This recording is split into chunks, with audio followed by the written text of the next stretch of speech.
older men declare war, but it is the youth that must fight and die.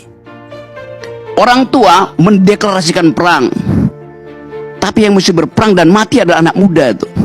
Mati akal. Dalilnya di situ. Salah satu anak muda yang mati namanya Saldi Isra. Yang kita masih berharap puja-puji, ya Saldi hebat. Enggak, dia nggak hebat. Karena dia nggak sadar dia dimanfaatkan oleh sistem itu supaya seolah-olah ada dissenting opinion, sehingga bisa diterangkan ini bukan rekayasa loh, ada dissenting opinion. Kan berkali-kali Saldi Isra membuat dissenting opinion. Dia nggak sadar bahwa dia dimanfaatkan untuk sekedar jadi devil's advocate di situ. Apalagi dia ditunjuk oleh presiden ya. Ya itu dasarnya yang saya mau terangkan. Ya. Jadi apa poinnya? Saldi Isra mesti berhenti jadi anak muda yang dimanfaatkan oleh Jokowi. Disogok supaya oke, Anda kalau bisa jadi radikal di situ. Ya tapi sistemnya kata Margino tadi memang sistemnya begitu. Supaya terlihat seolah-olah itu tidak didesain, maka mesti ada. Jadi diatur lah nanti 54 ya, nanti 63 ya. Itu aturannya begitu.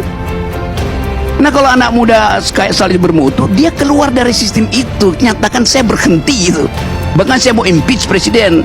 Nah terus-terus mengakali saya kan. Ini kan soal hegemoni yang nggak disadari itu. Pet psikologi yang dibarkan oleh Pak Jokowi. Demikian juga masyarakat sipil akhirnya percaya bahwa ya udah memang udah begitu keadaannya. Jadi saya mau bahas ini bukan dari segi komparatif politik, tapi dari segi political ethics. Dan di ujung setiap keadaan orang akan balik pada moral ethics, pada political ethics itu. Itu dasarnya cuma begitu.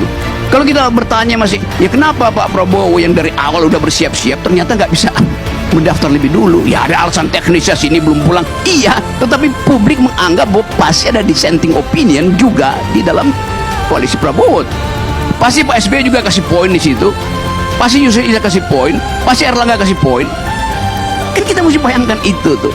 Kalau nggak ada peduli tuh. Kalau mau apa namanya mau Julhas masih di Eropa, Jokowi masih di Arab Saudi, kalau bisa dia menyeberang ke Mesir supaya nggak pulang.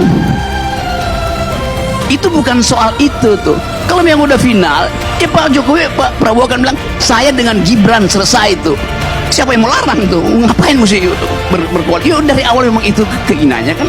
Tapi kenapa itu tertunda? Karena ada dissenting opinion. Dan dalam politik, setiap penundaan di dalamnya ada perencanaan kejahatan. Kan itu dalil itu yang kita mau ucapkan hari ini.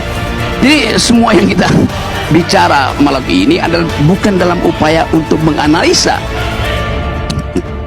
current issues, tapi untuk menguji apakah moral publik masih bisa bercahaya di tengah-tengah kegelapan politik hari ini. Itu intinya kan.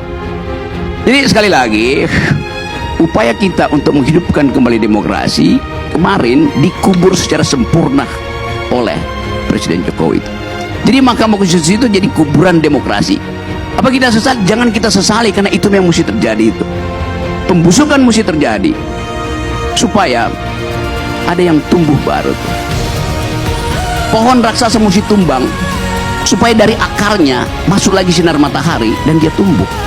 Itu aja.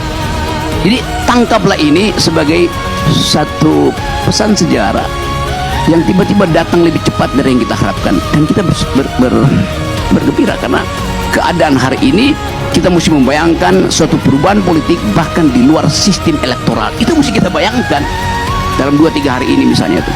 Jadi udah, saya itu yang saya mau terangkan, dan saya gembira bahwa yang saya prediksi dari dulu yaitu pembusukan makin lama makin benar itu. Yang saya prediksi dari dulu bahwa saling amputasi di kalangan elit koalisi akan terjadi. Jadi apakah saya menyesal? Tidak, justru saya inginkan supaya pembusukan itu dipercepat.